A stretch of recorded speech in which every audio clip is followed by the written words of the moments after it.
आप सभी को जय श्री राम।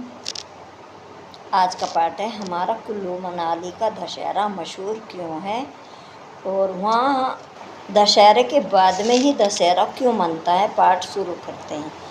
एक और आपको मैंने 2 मोर पंख दिखा रखे हैं, तो आप इन मोर पंखों में एक बड़ी ध्यान देने वाली बात है कि ये वाला पंख तो खंडित है और ये वाला पंख बिल्कुल क्लियर दिखाई दे रहा आपको।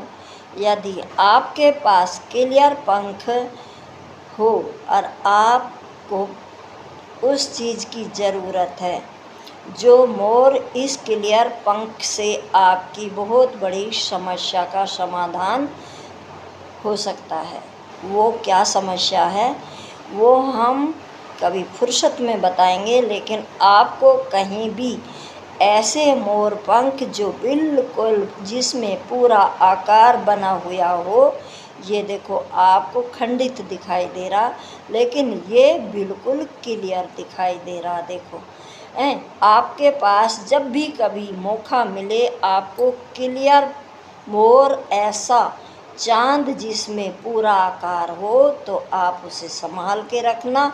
कभी फुर्सत मिलेगी तो आपको बहुत अच्छी जानकारी देने वाली हूँ, जिस जानकारी को पाके आपकी बहुत बड़ी समस्या मिट जाएगी। बिन पैसे कहीं बिना जाए बिना कोई कुछ करना ही नहीं, बस आपको ऐसा क्लियर पंख अपने पास संभाल के रखना। कभी जब भी फुर्सत मिलेगी वो पाठ में आपको ज़रूर दूंगी। अब हम बात करते हैं दशहरा की कि कुल्लू मनाली में दशहरा इतना मशहूर क्यों है और वो दशहरे के बाद में ही क्यों मनाया जाता है। राधे राधे। पाठ शुरू करते हैं।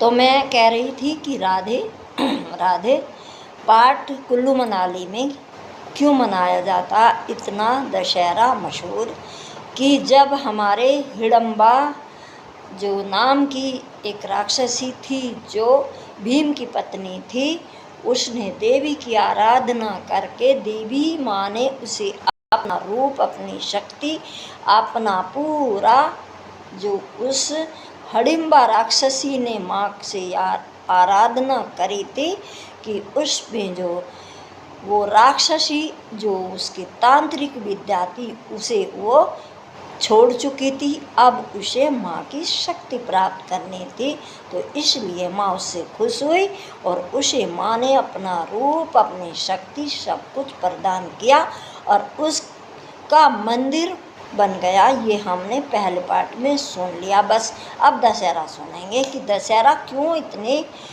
लेट मनाया जाता है। तो जो वहाँ के कुल्लू मनाली के राजा थे उनसे कोई भारी ऐसा पाप हो गया जिस पाप के कारण उनके शरीर में कोई ऐसा रोग हो गया जिसका कोई इलाज नहीं।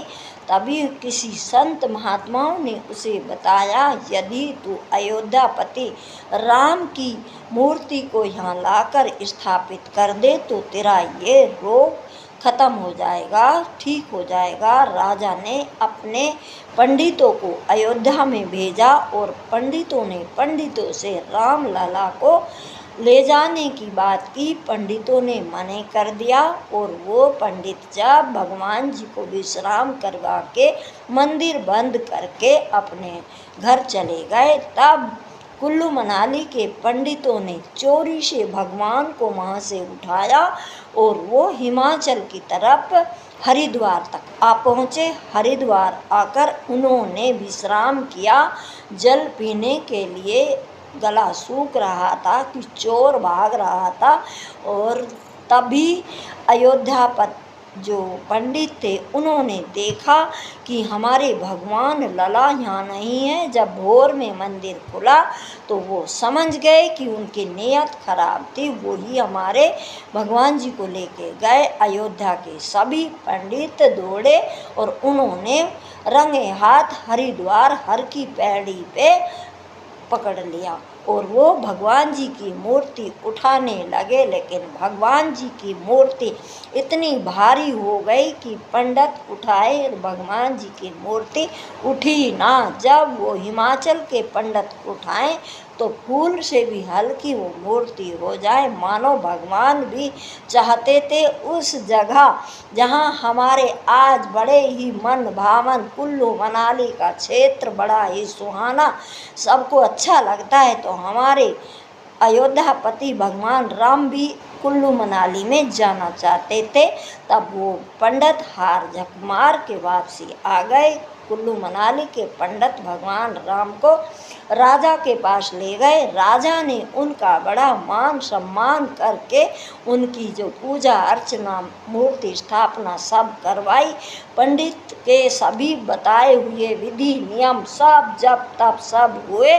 तभी वहाँ के जितने भी देवी देवता थे हमारे प्रभु अयोध्यापति राम के दर्शन करने के लिए वहाँ आए। राजा का कोढ़ बीमारी सब ठीक हो गई। तब से लेके वहाँ आज तक बहुत प्रोग्राम ऐसा लंबा चलता है। दशहरे के बाद शुरू होता है। पिछली बार हमारे प्रधानमंत्री भी उस दशहरे के दर्शन करने के लिए गए थे।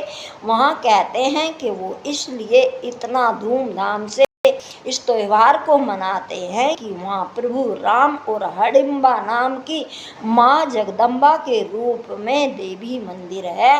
राधे राधे, जय श्री कृष्णा। दशहरा कुल्लू मनाली का जरूर देखने चलेंगे, मुझे भी ले चलना। जय श्री राम।